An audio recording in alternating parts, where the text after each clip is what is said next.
अस्सलाम वालेकुम जी, मैं हूं दुशान और आप सभी का हमारे चैनल पे स्वागत है दोस्तों। वेलकम हो चुका है। तो भाई साहब, क्योंकि अब पाकिस्तान की सीरीज जो है वो शुरू हो चुकी है इंग्लैंड के साथ और पाकिस्तान की टीम माशाल्लाह से एक मैच हार भी चुकी है।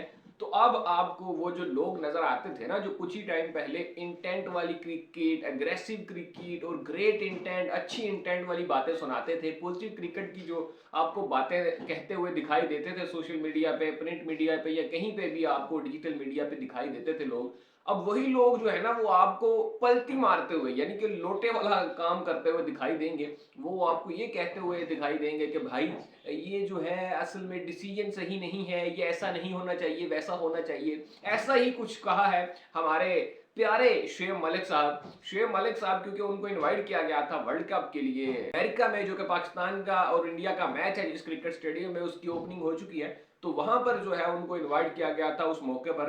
तो वहां पे उन्होंने जो इंटरव्यू दिया है उसमें उन्होंने काफी सारी चीजें जो है वो डिस्क्लोज की हैं पाकिस्तान टीम के बारे में और पाकिस्तान की परफॉर्मेंसेज के बारे में। उनसे पहले तो ये सवाल किया गया कि भाई आप क्या होपफुल है पाकिस्तानी टीम के लिए कि इस वर्ल्ड कप में पाकिस्तानी टीम क्या जीत सकती है, क्या लगता है आपको? तो उससे जवाब में तो जाहिर है वही मलक ने कहा जो कि आमतौर पे सभी कहते हैं कि भाई मैं बड़ा होपफुल हूँ, ये टीम बड़ी अच्छी है, टीम जीत सकती है, ये हो सकता है, वो हो सकता है। तो इस तरह की सरसरी सी बातें करने के बाद जो मेन मुद्दे की बात है वो ये है कि वो मलक जो कि आज से कुछ ही टाइम पहले, अगर इनके थोड़े से पुराने क्लिप, साल पुरानी भी बात नहीं होगी, वो आप निकाल कर देखो, तो यही शुएब मलिक कह रहा होता है कि असल में बाबर और रिजवान स्लो खेलते हैं, इसकी वजह से टीम का मोमेंटम खराब हो जाता है, तो टीम को अग्रेसिव ओपनर चाहिए। अब हमने वो अग्रेसिव ओपनर भी लाकर देख लिए मलक साहब। अब आप बताइए कि अब हम क्या करें? अब हमने वो अग्रेसिव ओपनर भी लाकर देख लिए। मुझे याद है भाई, जब लास्ट सीरीज हम खेले थे ना इंग्लैंड के खिलाफ, तो लास्ट सीरीज में बाबर आजम और रिजवान की पार्टनरशिप हुई थी, एक 150 से ज्यादा रन की पार्टनरशिप हुई थी रिजवान और बाबर आजम के बीच में। और उस पार्टनरशिप को छोड़कर आज हम यहां बैठे हैं जहां पे जनाब 15 पे 2 खिलाड़ी आउट हो चुके हैं। कभी कुछ हो रहा है, कभी जनाब पहले ओवर में हमारा ओपनर आउट हो रहा है, कभी जनाब दूसरे ओवर में आउट हो रहा है। अगर साइम अयूब आउट ना हो तो भाई रिजवान आउट हो जाता है, अगर रिजवान आउट ना हो तो साइम अयूब तो टिकता ही नहीं है भाई। तो पिछले तकरीबन 15-16 मैचेस में साइम अयूब के कोई आई थिंक कोई 20 से ज्यादा रन उसने नहीं किया अभी तक।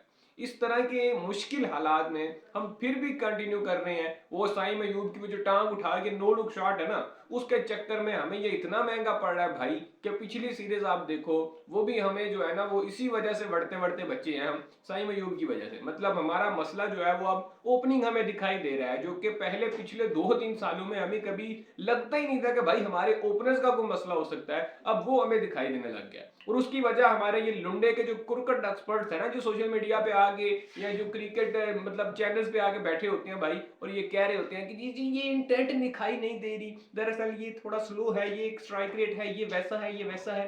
अब हमने वो अग्रेशन जो है, वो इंटेंट जो है, वो वाली क्रिकेट भी खेल लिया भाई। वो आपके जो पसंदीदा ओपनर्स थे जिनको आप पसंद किया करते थे, हमने उनको भी लाकर मौका दे दिया है, अब उन्होंने ये परफॉर्मेंस दी है, और अब आप खुद ही जो है वो अपनी बात से फिरते हुए दिखाई दे रहे हो। क्योंकि मलक साहब अब कह रहे हैं कि भाई साइम अयूब को कंटिन्यू करना मुझे समझ नहीं आता कि साइम अयूब को क्यों रखा गया है। ये मलक कह रहा है भाई, कह रहा है कि साइम अयूब को ना रखो, अब साइम अयूब की जगह एक नई सजेशन दे रहे हैं जो कि एक और बेवकूफाना सजेशन है। और वो ये कह रहे हैं कि भाई साइम अयूब को हटाओ और फखर जमान को ओपन करा दो रिजवान के साथ। मतलब टीम का बना बनाया कॉम्बिनेशन बिगाड़ दो। अब फखर जमान को इतनी मुश्किलों से, मतलब काफी मुश्किलात के बाद उस बंदे को नंबर 4 पे एडजस्ट किया है, एक फिक्स पोजीशन उसकी बन चुकी है नंबर 4 पे। यानी कि पाकिस्तान की टीम को जो एक अरसा पुराना मुश्किलात आ रही थी कि भाई नंबर 4 के लिए कोई खास बैटर नहीं मिल रहा था शुएब मलिक या हफीज के बाद, तो वहां पे अब जो है वो हमें एक सॉलिड किस्म का बैटर मिल चुका है, वो है फखर जमान। और वहां पे वो एडजस्ट हो चुका है, सेट हो चुका है, परफॉर्मेंसेस भी दे रहा है। अभी लास्ट मैच में उसने 46 की हैं, तो मतलब नंबर 4 पे वो बंदा अब सेट हो चुका है। अब उसको ये चाह रहे हैं कि भाई इसकी भी पोजीशन खराब करो, इसको दोबारा ओपनर ले आओ। अब वो बंदा अपना माइंडसेट बना चुका है कि भाई मैं नंबर 4 पे खेलूंगा, अब उसको ओपनर लाना तो बिल्कुल बेवकूफी है यार। जब आपके पास, और वैसे मौके पे जब आपके पास चार चार ओपनर हों, मतलब फखर जमान के अलावा भी आपके पास भाई 4 ओपनर हैं, तो फिर आप क्यों ये गलती करोगे कि फखर जमान जो कि मिडिल ऑर्डर में सेट हो चुका है उसको उठा के तुम लोग टॉप पे ले आओ? फिर कह रहे हैं कि जी, मलक साहब कह रहे हैं कि अगर अगर तो हाई स्कोरिंग गेम्स हो रही हैं तो ठीक है, साइम अयूब के साथ जाना चाहिए। तो भाई हाई स्कोरिंग गेम्स हो रही हैं और साइम अयूब के साथ ही जा रहे हैं, बल्कि हाई स्कोरिंग क्या, आप लो स्कोरिंग मैचेस भी हमसे जीतने नहीं जा रहे, जीते नहीं जा रहे। उसकी वजह यह है कि साइम अयूब साहब हमें वो स्टार्ट ही प्रोवाइड नहीं करते, बल्कि स्टार्ट में इतना गंदा काम हो जाता है कि भाई कभी पहले ओवर में बाबर आजम बैटिंग करते हुए दिखाई देता है, कभी दूसरे ओवर में दिखाई देता है। अभी जो पिछला मैच हुआ इंग्लैंड के खिलाफ, तीसरे ओवर में फखर जमान और बाबर आजम बैटिंग कर रहे थे भाई।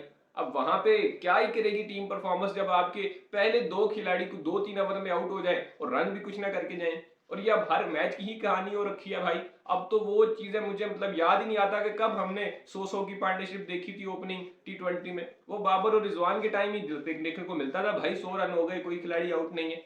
वहां उस वक्त हम कह रहे होते थे भाई इनमें से कोई आउट हो, कोई पावर हिटर आए। और अब हम ये कह रहे होते हैं कि भाई खुदा का नाम है पूरे ओवर्स तो खेल लो। पिछले मैच में तो हमसे पूरे ओवर्स भी नहीं खेले गए। तो यहां से आप अंदाजा लगा लो कि इन दोनों की अहमियत क्या है, और क्या ये सारे जो आपको क्रिकेट एक्सपर्ट्स दिखाई देते हैं, क्या इनका माइंडसेट है। ये भाई वक्त के साथ बदलने वाले लोग हैं, इनकी बातों पे यकीन ना करो।